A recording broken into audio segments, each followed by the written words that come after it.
গরম ভাতে যদি এই রকম মুচমুচে কুমড়ো ফুলের বড়া থাকে তাহলে কিন্তু জাস্ট জমে যাবে। আওয়াজ শুনে অবশ্যই বুঝতে পেরেছেন যে কতটাই মুচমুচে হয়েছে এই কুমড়ো ফুলের বড়াগুলো। চলুন তাহলে রেসিপিটি শুরু করি।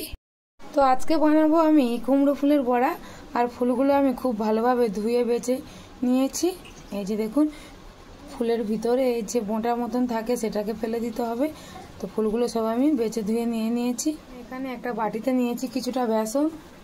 তো এই বেসনের মধ্যে কিছুটা আমি জিরে নিয়েছি, হাত দিয়ে এরকম একটু ঘষে নিয়ে এর মধ্যে দিয়ে দেব। আর দিয়ে দেব স্বাদ মতো নুন, কিছুটা হলুদ গুঁড়ো আর অল্প একটু লাল লঙ্কার গুঁড়ো। শুকনো উপকরণগুলো খুব ভালোভাবে মিশিয়ে নেব। এখন দিয়ে দেব পরিমাণ মতন জল, দিয়ে খুব ভালোভাবে একটা ব্যাটার তৈরি করে নেব।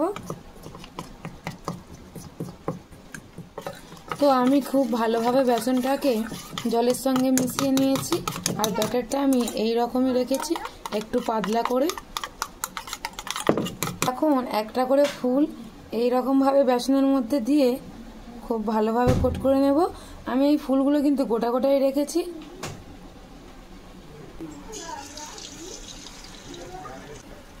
একটা একটা করে ফুল নিয়ে এইভাবে আস্তে করে ছেড়ে দেব।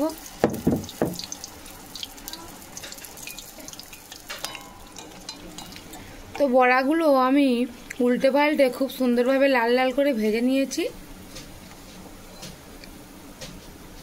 এখন তুলে নিচ্ছি। আর কতটা সুন্দর হয়েছে দেখুন, এই যে দেখুন।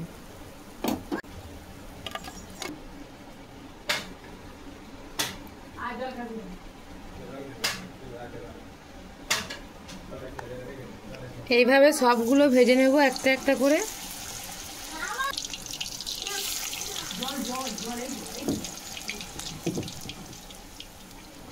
তো এই কুমড়ো ফুলের বড়াগুলোও কিন্তু আমি খুব ভালোভাবে ভেজে নিয়েছি, একদমই লাল লাল ভাবে। এই যে দেখুন কতটা সুন্দর দেখতে লাগছে, দেখলেই কিন্তু খেতে ইচ্ছা করবে। তো সব বড়াগুলো আমার ভাজা হয়ে গেছে, আর কতটা সুন্দর দেখতে লাগছে দেখুন। আর বড়াগুলো দেখুন একদমই কিন্তু মুচমুচে হয়েছে।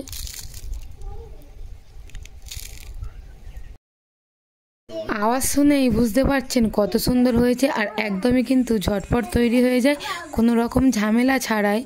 তো আজকের এই ভিডিওটা কেমন লেগেছে আপনাদের অবশ্যই কমেন্ট করে জানাবেন।